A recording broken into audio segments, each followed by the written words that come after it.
Yo, all right, here's another story of pedophile cops. Where's this cream-filled donut operator? I bet you he doesn't say a word about this case. Network of pedophile cops raped children for years because the department mistakenly covered it up.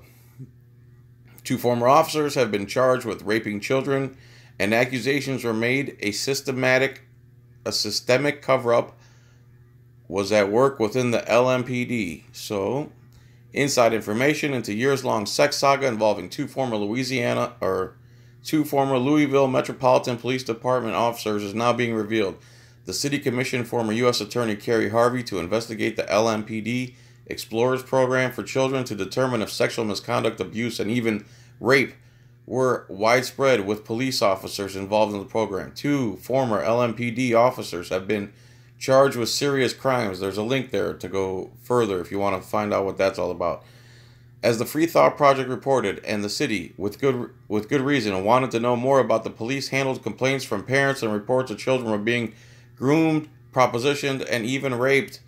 Brandon Wood allegedly raped a teenage boy both in his car and residence and filmed the crime for the purposes of producing pornography. Kenneth Betts and Wood, police officers, mentors in the Youth Explorer program for kids who want to one day become law enforcement officers. It was inside the mentorship program that they are accused of finding their victims. So these cops were mentors for children who wanted to become cops and were raping them. The accusations were followed by lawsuits, with one lawyer reportedly representing 5 victims abused by officers inside the Explorers program.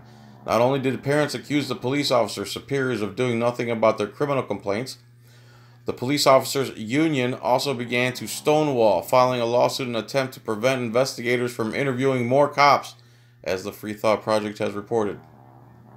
This article is by Jack Burns, by the way. Just as the investigation into alleged sex scandals involving teenage explorers and Louisville police officers were progressing, the police union stepped in and filed a lawsuit to prevent at least 3 other officers from testifying against the case. So they're scared of their own officers testifying. Harvey was paid $140,000 to compile the report and release his findings. I'm losing my voice. Let's see here. The investigator concluded the superiors of the Explorers program should have noticed a pattern. Could have been that Betts viewed explorers as a potential sexual partners and interviewed every explorer who had contact with Betts. 2 LMPD investigators should have taken their findings to the prosecutor's office to see if criminal charges warranted. Anyway, you see what's going on. I'm not going to read this whole thing. Basically, 2 LMPD officers were the mentors in the Explorer program where kids wanted to become law enforcement, and they started to prey on them as sexual predators, and even videotaping their disgusting, nasty stuff they were doing to these children. Oh, where you at, cream-filled donut? You gonna cover this story?